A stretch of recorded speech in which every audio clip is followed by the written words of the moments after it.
Hello, this is just a quick video about something I found out while repairing Audio Technica MSR7 headphones, where one side was not working.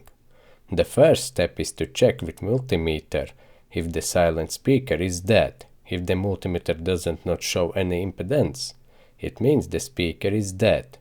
This headphone model uses a speaker driver called HD180, but I couldn't find it in online shops. To repair the headphones, a replacement speaker is needed.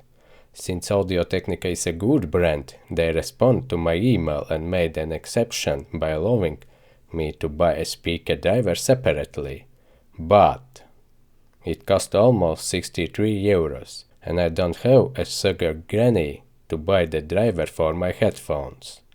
Also, that price is more than half the cost of the second-hand pair of Audio Technica headphones, where I will get 2 drivers and some extra parts for future repairs. But there is a third and cheaper option, which I use in this case. I found a 45mm wool composite diaphragm headphone speaker driver on Aliexpress that fits these Audio Technica headphones. After repair and sound test, there was no noticeable difference in sound quality. If someone is a dolphin and can hear unreal sounds, they can replace both speaker drivers for happier life.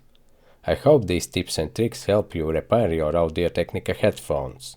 As always, if you have any questions or suggestions, feel free to write them below the video. Good luck, my sweet friend!